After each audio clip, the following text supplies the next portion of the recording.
So over the last couple of weeks, there's been a couple of high-profile cases of swatting.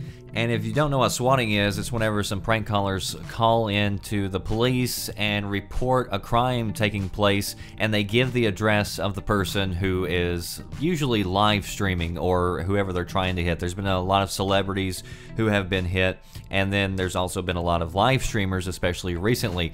And last couple of weeks, we had White Boy, 7th Street. He was hit. Actually, allegedly, they went in and also found drugs. So he's looking at serious charges right now, all because of that prank call. And then also just the other night we had a group called The Creatures who were live streaming who were also hit. That was coming in from Littleton, Colorado.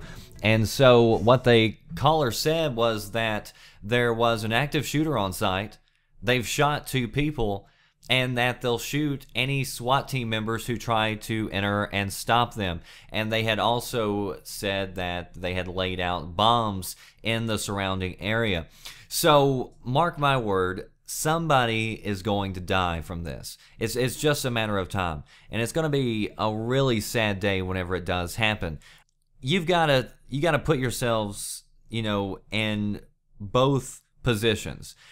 As far as the cops are concerned, the SWAT team, they have no idea if they get a call that there's an active shooter on site. They have no idea if that's a hoax or not.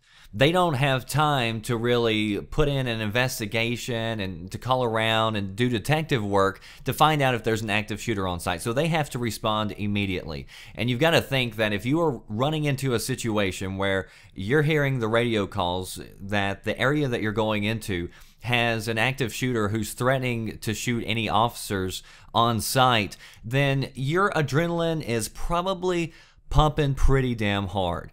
And you got to think, these people are putting their lives on the line. They could not go home tonight to their families, and that's a pretty serious thought whenever you put yourself in that position. A lot of times it's kill or be killed. So their adrenaline's pumping. They're walking into a situation where they believe the threat is real, and it could very well be real because there's been plenty of instances where that has been the situation. So they go in, and then as a homeowner, a lot of people, especially here in the South, a lot of people have guns right next to where they sit, or wherever they're hanging out. They have it usually nearby, and you hear a bang at the door. A lot of people, that's going to be one of their first reactions whenever somebody's trying to enter your home. And then on top of that, is for a gamer at least, if you just watch the video that I'll link down below of just this hit that just took place the other night, they were playing Counter-Strike, and after the police had entered, it said terrorists win, and they were playing the bomb.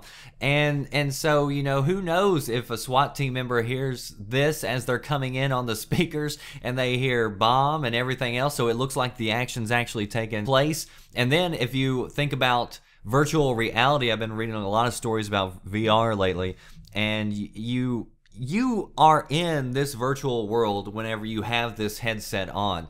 And you can't hear anything because you've got surround sound. You can't see anything because your vision is completely taken. And you gotta believe, because one thing that I would look forward to as far as a VR game would be, I'm a big fan of shooters.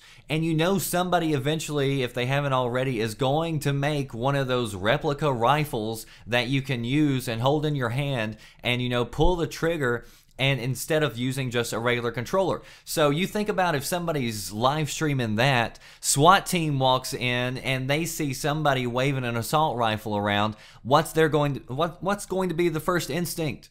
They're going to shoot.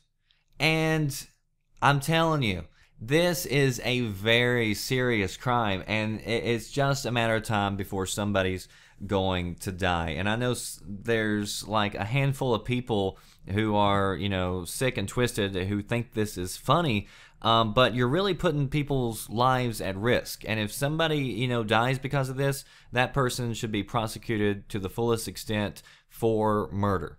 And I also think even if they don't cause any type of death, that they should be penalized to the fullest. I think I read where, some hoax callers, I think the latest report said that they face, I think, like a year in jail and like a $10,000 fine, or they had to pay for whatever it was to send out the SWAT team, which I don't know. I guess depending on your town, your SWAT team may be a little bit bigger and more expensive. If you want to see the videos, you want to read the stories, links down in the description box, and we do have stories like this on VGN, so stay tuned right there and right here. I'll see you next time. Thanks for watching.